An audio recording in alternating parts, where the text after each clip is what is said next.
Hola, buenas tardes. Lo primero, gracias por la invitación. Yo soy la doctora Ramos, junto con la doctora Carrillo y la doctora Alonso. Somos las tres doctoras que tenemos la consulta monográfica, no unidad todavía, de enfermedad inflamatoria aquí en el hospital. Y voy a centrarme en el tratamiento de la enfermedad de Crohn, intentando no dar tantos datos de estudios pivotales, resultados y demás, sino algo que fuera práctico para conocer los fármacos, en qué dosis los usamos y que sea alguna referencia práctica para las consultas más generales o las consultas de atención primaria. Lo primero que tenemos que conocer es cuál es la historia natural de la enfermedad de Crohn. No tenemos una sesión específica de fisiopatología, sabemos que en la enfermedad inflamatoria lo que hay es una desregulación de los mecanismos de control de la inflamación a nivel de la mucosa intestinal. Esto hace que haya un infiltrado de células inflamatorias, sobre todo de linfocitos, que producen una inflamación exacerbada, inapropiada, y nosotros lo que tenemos que intentar con el tratamiento es controlar y mejorar esa inflamación. No la vamos a curar, pero sí que la vamos a tener controlada. Hasta hace unos años, cuando teníamos una menor disponibilidad de fármacos, teníamos un enfoque terapéutico que sobre todo lo que quería era mejorar los síntomas. Queríamos que el paciente no tuviera diarrea, no tuviera dolor, que pudiera tener una nutrición o una vida un poco normalizada, y para eso,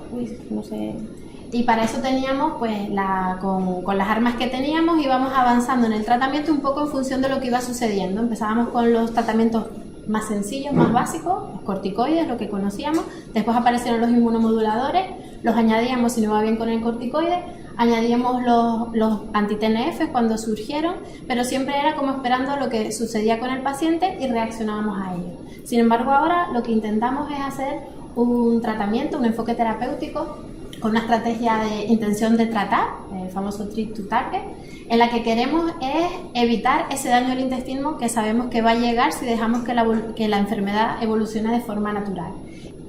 Tenemos ya algunas evidencias de lo que nos está aportando el tratamiento médico, diferenciando eras o momentos históricos dependiendo de los tratamientos que tenemos disponibles. En la reunión de ECO, de la Asociación Europea de Enfermedades de Crohn y Colitis de este año, el grupo español, con la base de NEIDA, que es la que intenta que se recoge el mayor número de pacientes con enfermedad inflamatoria en España, se hizo un resumen, una valoración de qué es lo que aportaba a nivel del Crohn, también de colitis. Mostró los datos del Crohn, en el que se recogían más de casi 7.500 pacientes, y los que se separaban dos eras, entre 1990 y 95, en los que asumíamos que teníamos el tratamiento corticoides y inmunomoduladores, frente a la era en la que ya estaba la introducción de los biológicos, 2007-2012.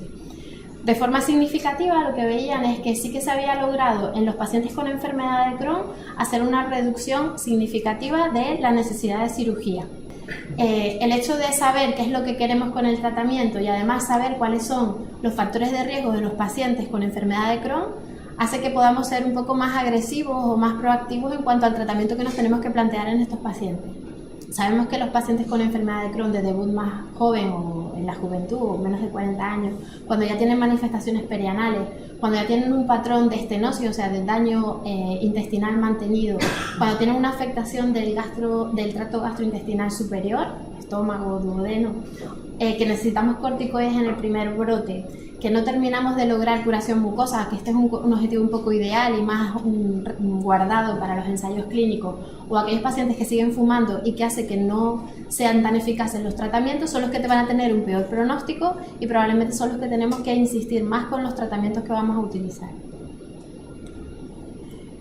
La que se intenta recoger cómo es la pirámide de tratamientos de los menos potentes a lo más potente, aunque la cirugía la ponemos en la parte superior. Hemos dicho que cuando fracasamos al tratamiento, aunque también hemos de decir que muchas veces el tratamiento quirúrgico lo que nos ayuda es a mantener bien al paciente, o sea, no lo tenemos que ver como el paso final, sino que a lo mejor es un paso a veces intermedio para después mantener el tratamiento médico y que continúe la mejora del paciente.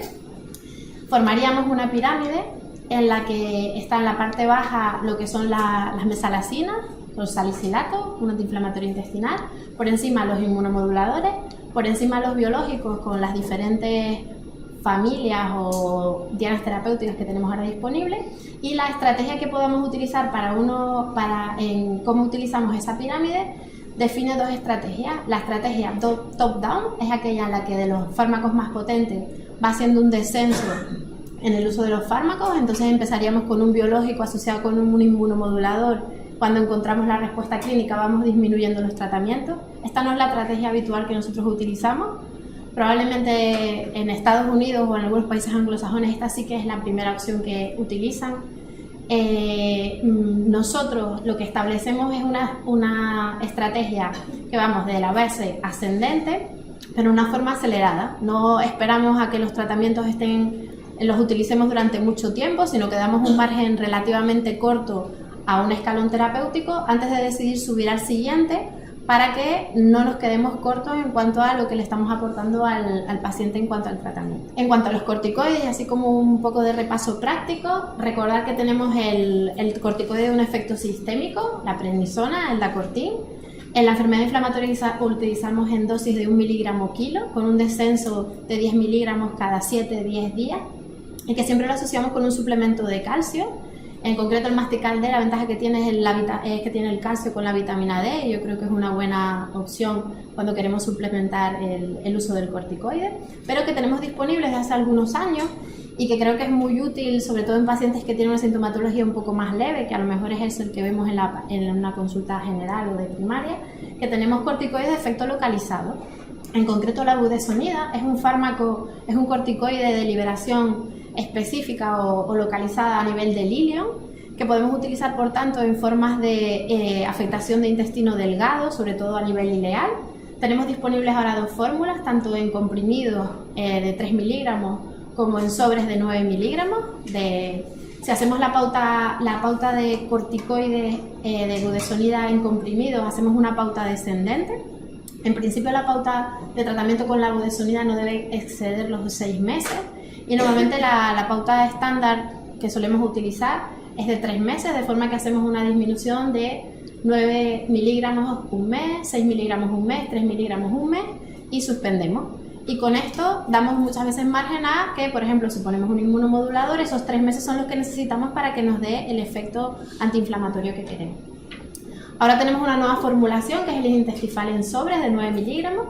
La ficha técnica lo que recoge es que en la indicación de enfermedad de Crohn ileal con Intestifal usemos un sobre al día durante 8 semanas y que después hagamos un descenso en el que damos un sobre cada 48 horas durante 4 semanas. Y en principio tenemos el mismo efecto que habíamos tenido con la pauta anterior que hacíamos con comprimidos. También destacar que tenemos un corticoide, en este caso la beclometasona, específico de colon, de liberación a nivel del colon. El nombre comercial es el Clipper. Son comprimidos de 5 miligramos. La ficha técnica habla de una indicación de 4 semanas, un comprimido durante 4 semanas. Siempre la preferencia es dar el corticoide en el desayuno para que no interfiera con el ciclo de los corticoides endógenos. Pero tenemos una pauta un poco más reforzada cuando hay una sintomatología un poco mayor, en el que ponemos 2 comprimidos durante 2 semanas y luego un comprimido durante 4 semanas. Y esto lo podemos alargar un poco en el tiempo si lo necesitamos. Lo mismo con estos corticoides de acción localizada, lo que tenemos es una reducción de los efectos secundarios sistémicos y sabiendo además que vamos a tratar la enfermedad en la localización realmente donde lo necesitamos.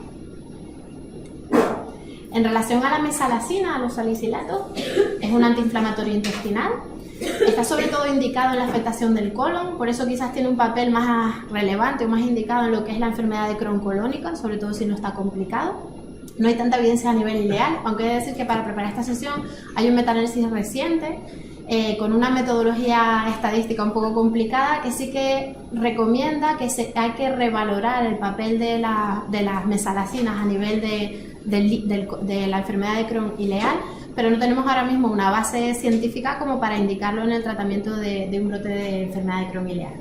Quise recoger, digamos, los fármacos o las fórmulas más habituales que utilizamos y que están disponibles en el mercado, tanto aquellas en comprimidos como aquellos en sobres granulados. Recuerda que no hay que disolverlos, sino que directamente se ponen en la boca y se ingiere el líquido, no hay que intentar disolverlo.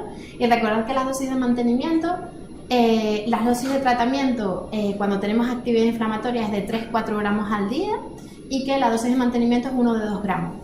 Ahora mismo se intenta hacer una dosis única para intentar asegurar lo que es la adhesión al tratamiento por parte de los pacientes y que ahora mismo hay controversia de que si hemos logrado la remisión clínica con una dosis mayor, el tener que bajar el tratamiento y en qué márgenes de tiempo no está clarificado, y por eso muchas veces mantenemos la dosis mayor a pesar de que ya estemos en remisión clínica. Lo digo porque muchas veces nos encontramos con un paciente que sigue con 3-4 gramos durante mucho tiempo.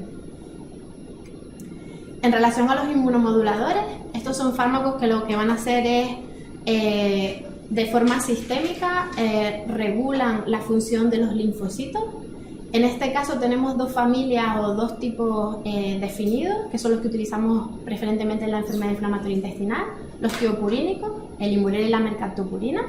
Ambos se ajustan a pesos con una dosis de 2,5 miligramos por kilo en el caso del Immurel y 1,5 miligramos en el caso de la mercaptopurina.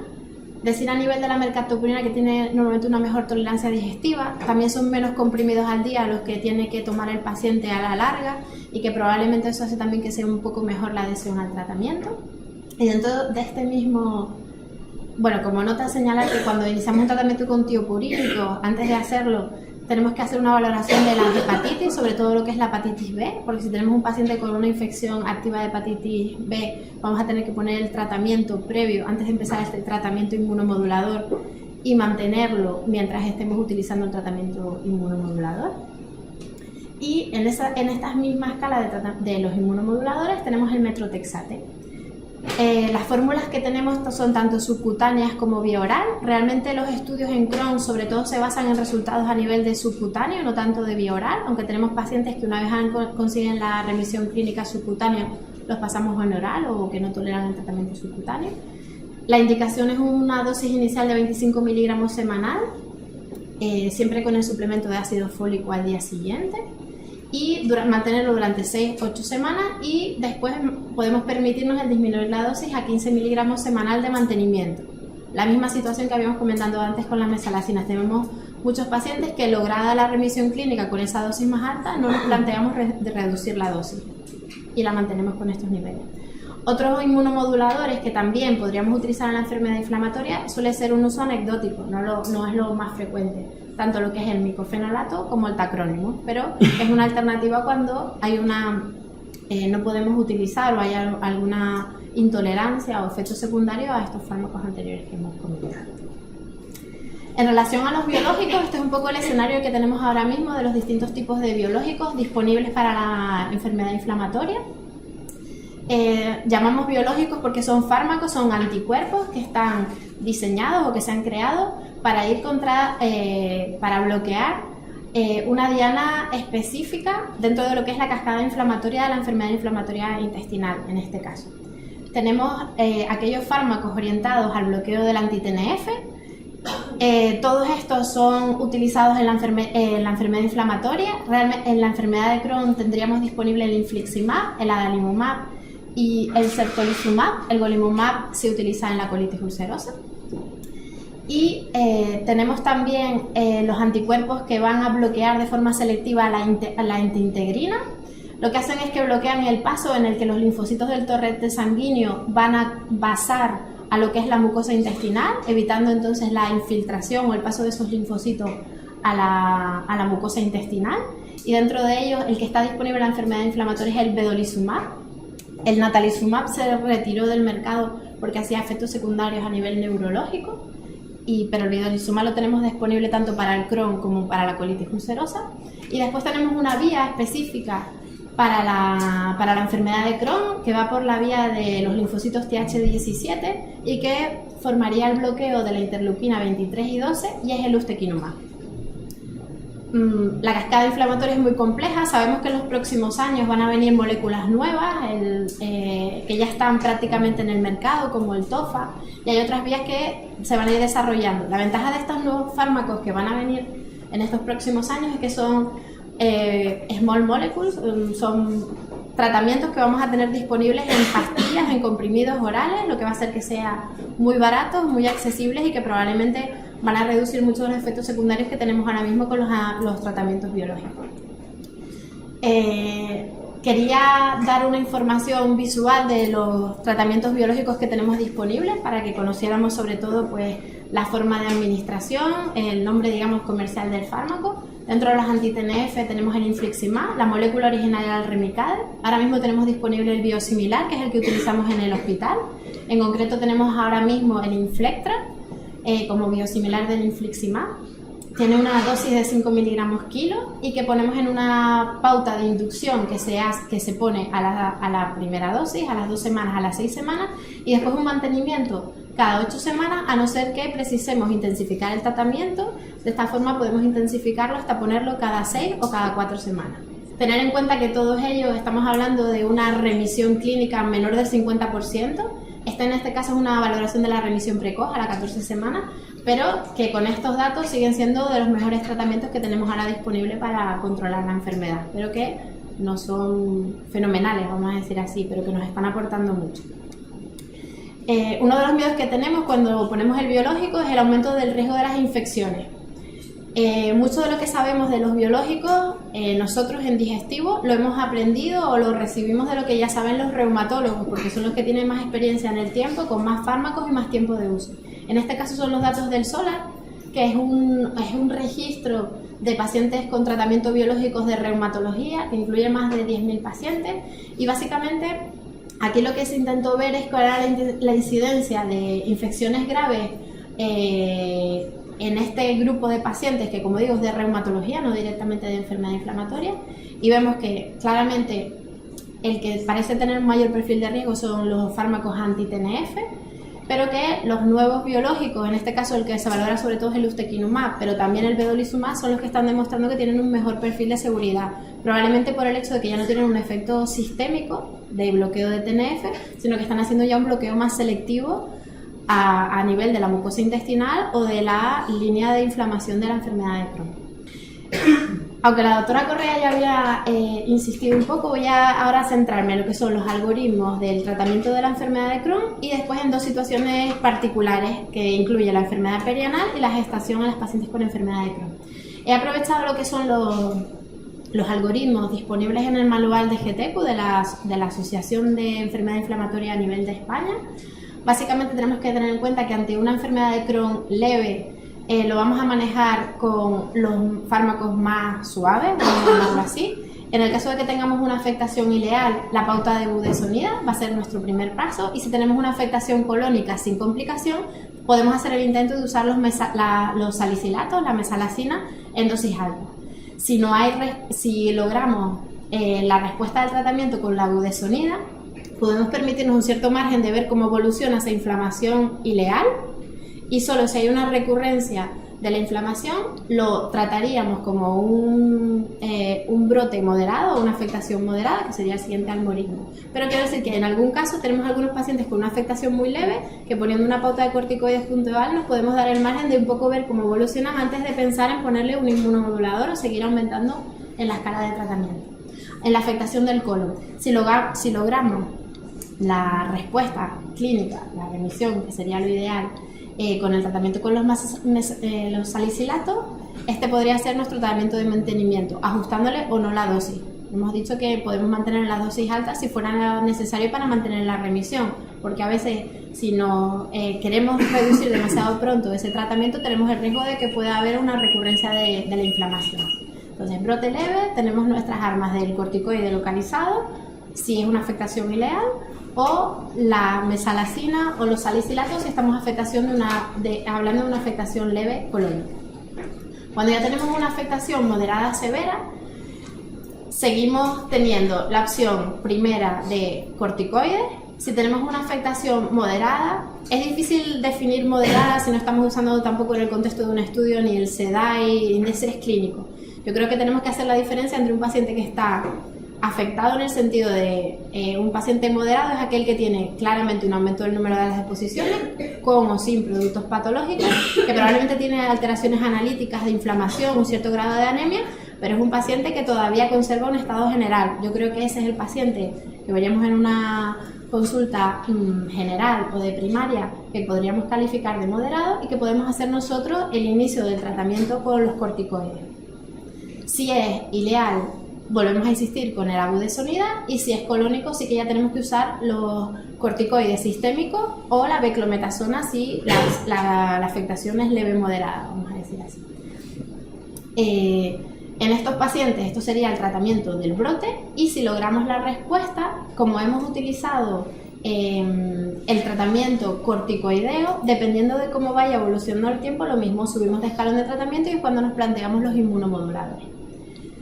En un paciente con una afectación grave, probablemente este es el paciente que vamos a remitir a urgencias, entonces no lo vamos a ver en la consulta o lo vamos a manejar, pero sería un paciente que tendremos que hacer un control tan estricto que probablemente en lo que es la práctica habitual no podremos hacerlo. Prácticamente hay que verlo si estamos en casa, ambulatorio, cada semana.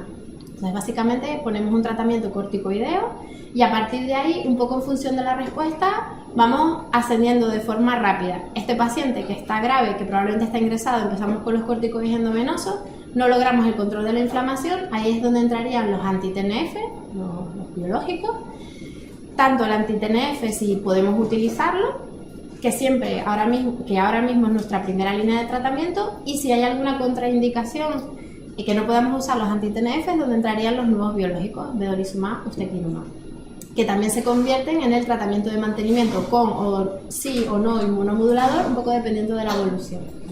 Y teniendo en cuenta, como habíamos comentado, que si fracasa el tratamiento médico, que no controlamos la inflamación o se produce una complicación, es donde entra la cirugía. Los nuevos biológicos no tienen una indicación o no tenemos experiencia, me refiero a ustekinumab y vedolizumab, de cuándo quitarlos antes de una cirugía.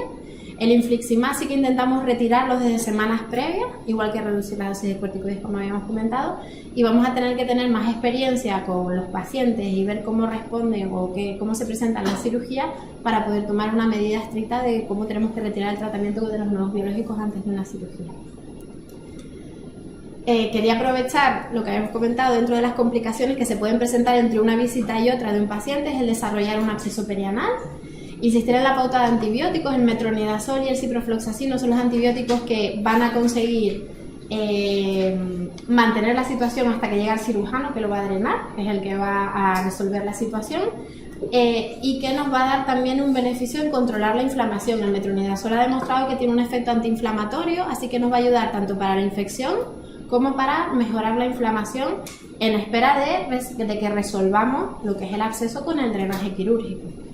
Pero recordar que esta es la mejor combinación, la pauta de antibióticos que tendríamos que utilizar. En la fístula, lo que ya nos había comentado la doctora Correa, lo que tenemos que tener en cuenta es que la fístula compleja es toda aquella que nos da una sintomatología, una complicación, que tiene un absceso, que tiene dolor, que tiene fluctuación. Esta es una fístula compleja. En este caso, nosotros, en cuanto a pruebas de imagen, una resonancia magnética, una econdoscopia, es la que nos va a dar información de cómo está distribuida la fístula, pero es la revisión bajo anestesia la que sigue siendo la prueba específica, la que nos va a decir qué características tiene esa fístula y la que nos va a permitir, si podemos, tutorizarla, poner un cetón, que va a facilitar el efecto del tratamiento médico que vamos a utilizar posteriormente. En cuanto a la fístula simple, en pocas ocasiones vamos a hacer una resección de esa fístula. Normalmente nos vamos a plantear la tutorización, si es posible, usar antibióticos a largo plazo. No tenemos que tener miedo de usar el ciprofloxacino y el metronidazol durante largas temporadas, estamos hablando de meses, si es necesario. Si esto fracasa, empezaremos a subir esa escalera, esa pirámide de tratamiento, los inmunomoduladores, y si no logramos la mejoría, los biológicos. Hasta ahora la experiencia queda un poco definida de los anti-TNF, pero probablemente cuando vemos que hay un fracaso de los anti-TNF y que a pesar de intensificarlo, vamos a tener que valorar el utilizar estos nuevos biológicos que todavía no han demostrado la eficacia en la enfermedad fistulosa, pero que son una alternativa antes de plantearnos cirugías o tratamientos quirúrgicos un poco más agresivos. Y después, en la fístula compleja, aparte de que tenemos que ser mucho más agresivos en cuanto al tratamiento, tutorizamos, ponemos antibióticos, empezamos el inmunomodulador, probablemente ya tiene una indicación precoz del biológico. Estas son las situaciones que habíamos comentado de que una enfermedad perianal que no responde o que no mejora con el tratamiento médico, subiendo rápidamente, haciendo un setup acelerado, que llegamos al biológico, que lo intensificamos y que no mejora, es este grupo de pacientes en los que en algunas ocasiones nos tenemos que plantear hacer una derivación porque no podemos controlarla de ninguna forma médica. Y después otra situación en la que quería incidir, que nos podemos encontrar muchas veces en la consulta de primaria, nos encontramos a la paciente que se queda embarazada. Recordar que estamos en un pico de incidencia en el que la enfermedad inflamatoria afecta a mujeres en edad fértil. Con los nuevos tratamientos controlamos mejor la enfermedad y eso hace que se facilite, por así decirlo, los embarazos. En una muestra que tuvimos la posibilidad de revisar los embarazos entre el año 2000 y el 2015 aquí en el hospital, pudimos recoger 99 embarazos en pacientes con enfermedad inflamatoria. Todos tuvieron una buena evolución, no hubo ninguna complicación grave. Es cierto que incluían pocas pacientes con anti-TNF, que ahora estamos empezando a tener más. Y lo que tenemos que tener en cuenta es que la mayoría de las mujeres con enfermedad inflamatoria que se quedan embarazadas tienen un embarazo, un parto y un bebé normal, que los riesgos que se han descrito en la enfermedad inflamatoria es un parto pretérmino o un recién nacido de bajo peso, pero que se relaciona sobre todo con tener la enfermedad activa. Por eso tenemos que intentar que los embarazos sean en la medida de lo posible programados, que la mujer esté con su tratamiento asentado y en un periodo de remisión de 3-6 meses antes de plantearnos el embarazo. Hablamos de la regla de los tercios. Un tercio de las mujeres con enfermedad inflamatoria en el embarazo, un tercio mejoran, un tercio quedan como están y un tercio empeora durante el embarazo o después del parto. Es importante que una vez sabemos que la mujer está embarazada, las tenemos, digamos, aleccionadas de que se tienen que comunicar con nosotros porque hay que derivarlas a la consulta de alto riesgo, pero si nos las encontramos también en la consulta de primaria tenemos que hacer esa interconsulta. Todas las pacientes, independientemente del tipo de tratamiento que estén utilizando, se siguen aquí en la consulta de alto riesgo de obstetricia. Y solamente también recordar que nosotros no nos planteamos retirar ninguna medicación ni en el momento de la concepción, ni en la gestación, ni en la lactancia. Solamente tienen un efecto teratogénico que tenemos que avisar a los pacientes si los utilizamos. En el caso del metrotexatil y la talidomida, los conocemos. Pero que el resto de los fármacos, tanto las mesalacinas como el corticoide, como las tiopurinas, como los biológicos, aunque ahora nos falta un poco de información respecto a los nuevos biológicos, son fármacos que no retiramos, que se mantienen durante el tratamiento, la gestación, solamente en el tercer trimestre, si la paciente está con una remisión clínica profunda, o sea que ha estado bien durante mucho tiempo, nos planteamos suspender temporalmente el tratamiento biológico en ese último trimestre para intentar disminuir la exposición del recién nacido a los biológicos. Pero igualmente no se ha demostrado que haya un aumento de infecciones ni ninguna complicación de los recién nacidos expuestos a los biológicos. La única cosa que hay que tener en cuenta es que no deberían exponerse a vacunas de virus vivos antes de los 6 meses, pero la primera vacuna de virus vivos que hay en el calendario español es a partir de los 12 meses, así que tampoco tendríamos que hacer ninguna valoración diferente. Y bueno, esto es lo que quería comentar.